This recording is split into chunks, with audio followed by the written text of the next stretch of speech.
Can I withdraw monies transferred from OA to SA? Can I withdraw monies that I top up to CPF? Will my monies be locked up forever? The biggest misconception and confusion people tend to have with CPF is how much they can really withdraw from CPF at 55. To be fair, the policies, though well intended, can be quite difficult to interpret and understand.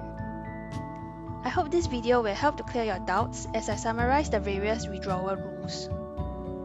Before I start, it's important to familiarize ourselves with Full Retirement Sum, or FRS in short, as FRS is closely tied to how much we can withdraw at 55. You can watch the video appearing at the top right hand corner now to learn about FRS before coming back to this video. I hope you find the content on my channel useful. Like and subscribe to share this video with more people. Let's begin. To determine the amount that you can withdraw from your CPF at 55, the first question to ask is if your combined OA and SA at 55 exceeds prevailing FRS. If the answer is no, the next question is whether you have more than $5,000 in OA and SA combined. And if the answer is no, then you are able to withdraw everything from your CPF. If you have more than $5,000 in your OA and SA combined but below FRS, you will be able to withdraw $5,000 from SA followed by OA, and the rest will be transferred to RA.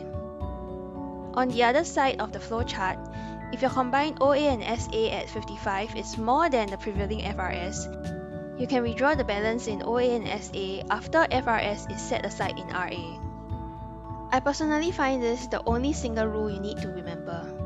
Don't worry about top-up monies and interest earned or funds transferred from OA to SA, etc. Just remember that anything above FRS can be withdrawn after 55 based on existing policy. This is the reason why my aim was to max out FRS as soon as possible, as I aim to have at least FRS in my RA account by 55, so that I have a decent monthly payout for life from CPF Life starting from 65. However, for those who want to cash out more at 55 but don't mind having a lower monthly payout from 65, there is an option to do so by keeping just the basic retirement sum (BRS), which is half of FRS in RA, and pledging a property at the same time. This option is also available for the second scenario if RA is more than BRS. And there will not be further withdrawal if RA is less than BRS. In general, if you have a Singapore property and eligible for property pledge, you can pledge your property to withdraw more cash at 55. There are other criteria for property pledge which will not be discussed in this video.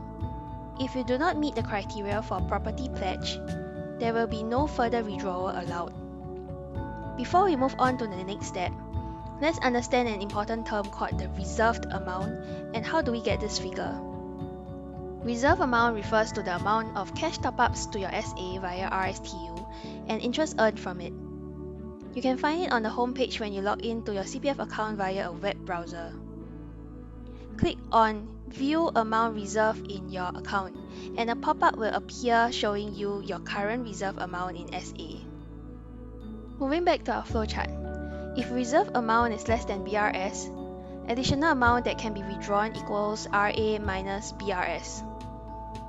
Let's look at what this means. When CPF RA is being formed, reserve amount from SA will be transferred to RA first, followed by balance in SA, and if insufficient, funds from OA will be used to make up the FRS in RA. Reserve amount in RA is meant for retirement.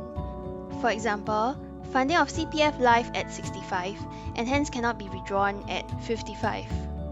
If the reserved amount is less than BRS, the additional amount that can be withdrawn with a property pledge will be the difference between RA amount and BRS, which is shaded in green.